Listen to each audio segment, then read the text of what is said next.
Hey guys, IsHy here and welcome to episode 2 of IsHy Builds.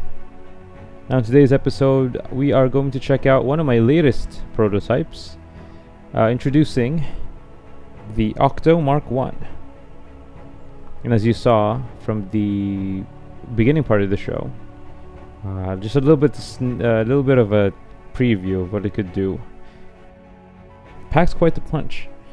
Anyways, this prototype is based on a concept, well now it's a proof of concept now, as I've created it, of a depth turret. I'll try saying that 10 times fast. That's quite a feat if you could achieve this. But basically it's a point defense. I needed something that could be a point defense turret. Basically it's going to support my bases on the floor, on the sea floor or ocean floor. As you can see, it's going to submerge now. And it basically takes advantage of the fact that most ships have light armor on the bottom of the hull. Just to emphasize, to show this real quick, I'm going to summon one of my ships here, one of my other prototypes here. I'm currently developing a patrol boat. It's probably going to be on the next episode of IsHy Builds, but this is a prototype. This is the Ray class patrol boat, and I am guilty of not armoring the bottom of my ship. And here's a Marauder from DWG, Deep Water Guard, and again, all you can see is maybe the metal spine here, but otherwise it's all wood and pretty much undefended. So I'm gonna take this ship takes advantage of that. And yeah, so just a quick overview here. It's pretty heavy, as again it is a submersible. It's a submersible depth turret, thus it needs to be heavy in order for it to sink really well. It's composed of mostly metal with some wood, some lead in order for it to sink, and I'm just gonna let it go now, allow it to go to its optimal depth. It's controlled by naval AI as usual, and quite a few control surfaces actually. I can't really count them. We got 8 for roll, 4 for roll, 4 bottom, 6, that's 14, and then we got 4 on each side, so 18 control surfaces, control propellers controlling this thing, and of course the forward propulsion, which is just 3 normal small boat propellers. And its main armament is a quad barrel 100 mm 90 mm autocannon, and it's being fed by 4 autoloaders, belt fed autoloaders right here, with 70 shells on each rack, on each set. There's 3 racks on each set, so it's got about 280 rounds per reload, and it shoots at about 200 rounds per minute. Okay, that's the overview. I'm gonna go in depth more later, to the later parts of the show. If you guys want to check that out, I'm gonna put some fast forward skippy things in the description below, or probably in the corners of this episode, just so you guys could just move to the parts that you guys want to see. Okay, now just a quick demonstration here on what it could do. Now it's about at 48 degrees, 40 or almost 50 meters below sea level, and this is controlled by PIDs and ACBs. So there's a PID, general purpose PID here, and some ACBs. And again, I'm going to go into this more in depth later in the hull and movement section of this episode, but it's just an overview if you guys are in a hurry. Anyways, let's go ahead and summon something for it to shoot at, and you could see how this thing performs and how it basically acts. Now it's gonna. There we go. We see a Marauder over there. The ship actually will angle itself towards the enemy vessel at about 0 degrees, so it's gonna try and put it in front of it. Oh, there we go. First explosion here, and there's a second explosion. It's pretty accurate as well. I've borrowed principles from the first episode on how I created this 90 mm cannon of a very high, not high velocity, but fairly fast moving rounds attacking a target. Now this is for ships instead of planes, and as you can see, it's very effective in taking these down. There goes another barrel cluster, and it's basically the way it's built. The way it goes down in the bottom of the ocean is one of its best defenses. As you saw, the Marauder's trying to return fire with its broadside cannons, but none of it is hitting us whatsoever. Spawn another one right here. As you can see there, they have repair bots at the bottom here, and basically they're designed to be near each other. Now as they try and pound away at this Marauder, I'm just going to be talking about real quick on how I got to this kind of design. To be honest, it was actually called the Kraken before. I was trying to make a... Ooh, nice.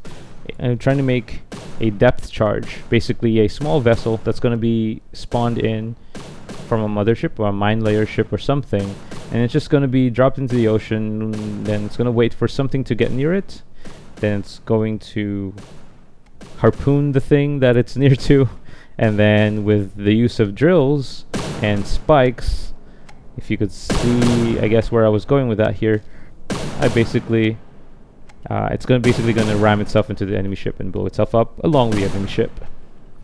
Now halfway through the building process, I just realized, why not freaking put a freaking cannon on top of it and just keep it on the ocean? Nothing can reach it. Torpedoes won't have enough ballast in order to get all the way down here. Cannons, so long, if they don't have the super cap, or forgot what it's called, the cappy things in its construction, it won't be able to hit us down here with enough kinetic energy to hit us. And lasers, well, I just fitted these with smoke. Okay, I can't really see it right there. Smoke dispensers, just in case we do get lasers. Alright, so just a short demonstration there. Just taking down Marauders. It's basically immobilized now. It's not moving anymore. Engine's all gone. See, it's just gonna take a... Oh, there you go. AI has gone down. The last AI core has gone down. And there you have it. A pair of inexpensive depth turrets at about... I don't know how low we are. Let me just check it. We're about almost 200 meters below sea level. And now that they've destroyed the Marauder, they're basically going to go back to their their idle altitude, I guess. We want to call it depth, I guess. Their boats. Idle depth of about 90 meters below sea level. With that short demonstration out of the way, I'm going to go ahead and talk more about the different systems here, more in-depthly, I guess, if that's a word. So let me just grab one of these guys up to the ocean sea level, and I'll be with you guys shortly. Alright, so we're back. Now I've taken out the front and back plating of our Octo Mark 1, just so you could see the internals a little bit clearer.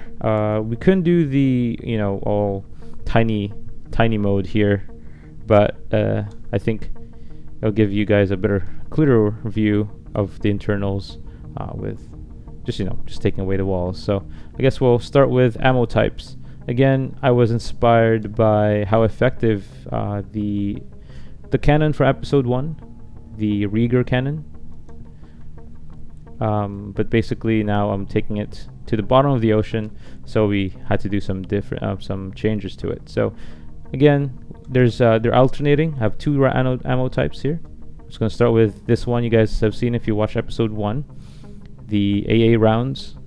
and I found that this is really good at penetrating armor, not just planes, but also on boats. So Sabot head with Sabot body, but instead we got a super cavitin base, which is the secret to our success here. Without this, the bullets were just gonna get like dragged, like it's just gonna stop due to the drag imposed by the water. Now, if we put super cavitin bases here, it's basically allows the warhead to retain 90% of its speed even though it's underwater. So this is pretty good for us. So 466, 90% of that would be take away 10%. We're still going to be around like about 420 ms. I don't know if that's the correct, if I'm doing the math correctly there, but we're still about 400 meters per second underwater shooting up. And if you think about it, that's pretty crazy. And that's at 60 millimeters. We have 90 cannon, so even there, again with a heavier shell, it's gonna go ahead and move faster through space. So again, it does move faster, which is good for us. That means it has more kinetic damage, more armor piercing. So that's that. Now the other ammo actually is a little bit different. The design of the bullets that I basically concentrated on for the Octo Mark 1 is basically it's pure armor penetration. That's all I concentrated here. So I've tried to research on different types of explosive ammo. I've tried the squash head. I tried the AP head with explosive rounds. I just basically wanted a secondary ammo that will go punch through armor and then explode somewhere behind it. So I've tried most of them, and I think the shape charge is one of the best ones that I could find, especially since super cavitin bases will lower a warhead's capacity or basically effectiveness to 75%. So I think the shape charge was the best. Basically what it does is if you guys use the missiles with fragmentation warheads, it's basically the same thing, but basically you can set it so all the HE warheads behind it, and then basically you set this special factor to 1, so that basically what happens is all the explosives in the warhead body will go to the shape charge head. And so as you can see, the explosive damage goes down as it goes up here on the special factor, but our heat penetration metric goes higher, as you can see there. This means that the shape charge will be a lot better in what we need to do, which is basically what happens is it's going to hit the hull, and then everything that we have here, since our special factor is 1, all the warheads behind it is going to help it shoot a stream of really like heated copper things inside the hull, and basically that's how we penetrate armor really well. That's why when you saw during the intro or the beginning of the show, the Onyx Watch ships, pure metal armor, just gets penetrated with these secondary shaped charge heads.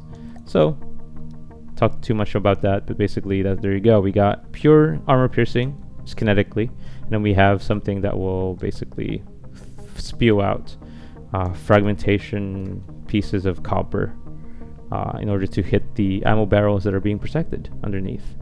And it's being delivered to our I think quad barrel. I've already noticed that, already talked about that. Yeah, the quad barrel 90 cannon here with about 1, 2, 3, 4, 5, 6, 7. It's 8 meters in length. It's the Omni mantlet. Let's go ahead and include that. So that's 9 meters in length. It didn't need to have to be that long, but I just wanted it. It looked cool. And basically this is how it's being controlled. The advanced firing piece is right there. We have our local weapons controller here. No, I'm not gonna protect it with EMP protection or anything just because I don't think I need it. Again, if I start seeing the EMP things, or this is very susceptible to EMP, I'll probably put some. But however, for now, this seems to be okay. Okay for now. Again, this is a prototype. I'm not expecting much from it. And then, you know, basically, I'm just going to go into the tiny view here.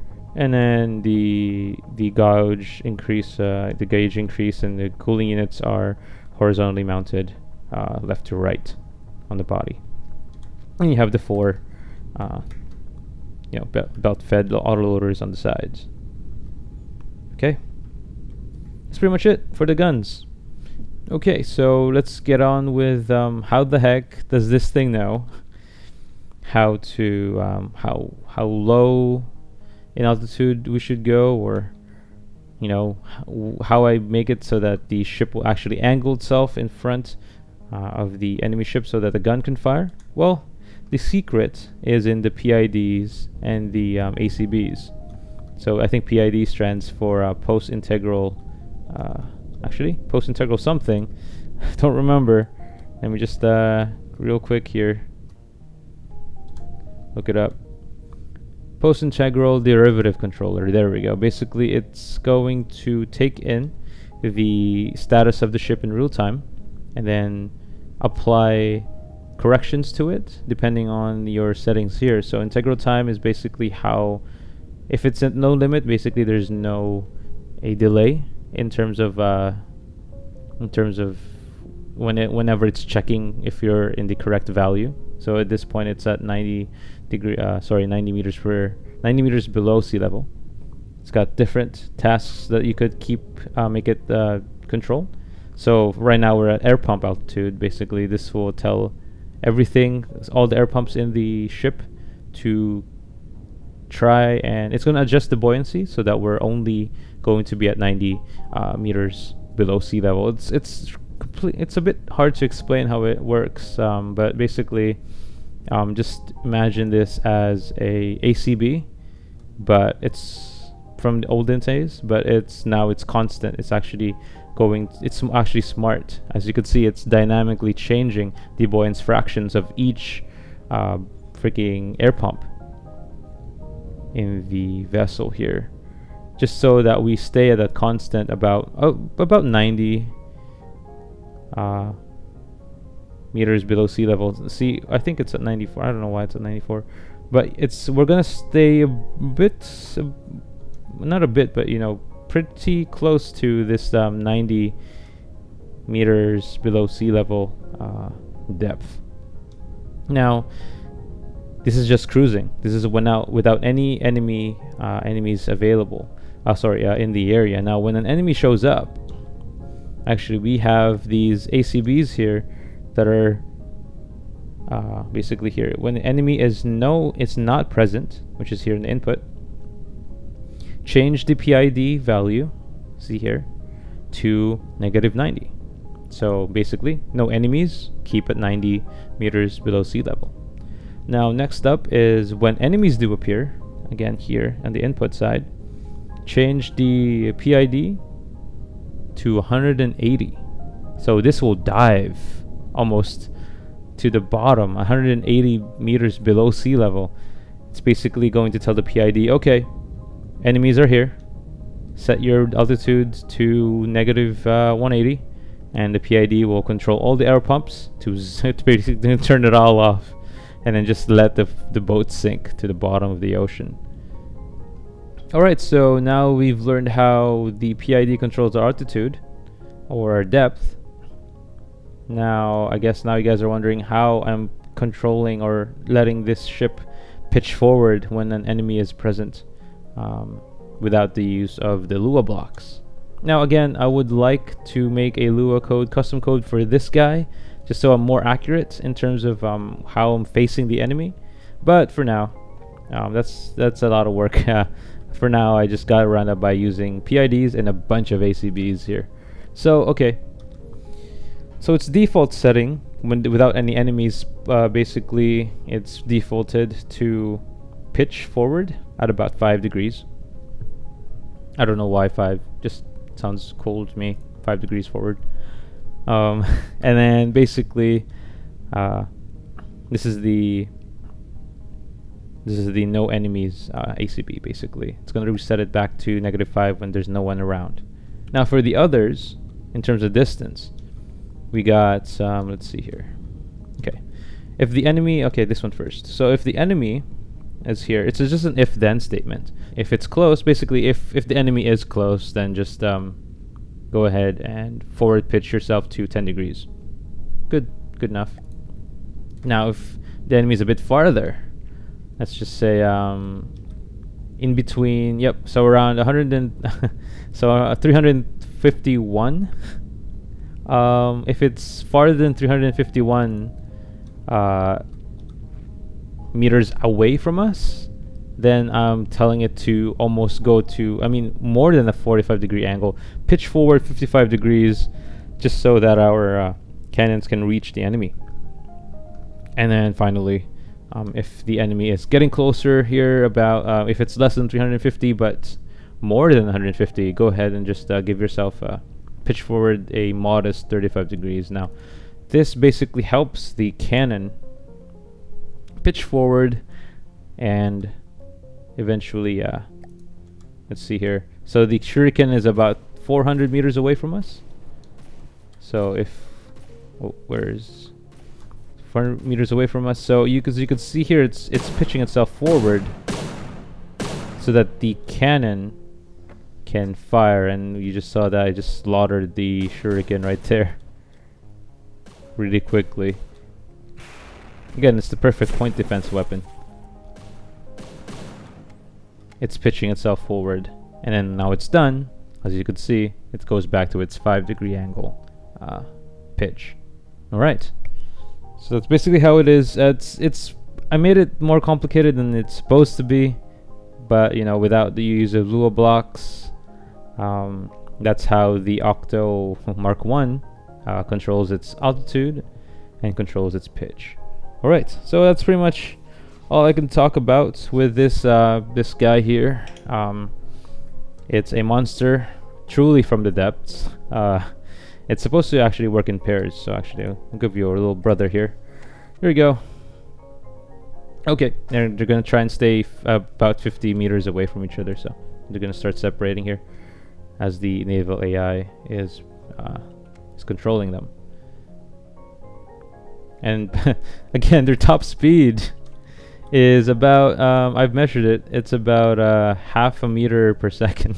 So they're not gonna go much far anywhere. Actually, they're faster when they're firing because the recoil of the gun pushing them back. So okay, we're gearing up to the end of this episode. We're just gonna go ahead and put some enemies here for these guys to kill as I do the outro, and I'll see you guys in a bit.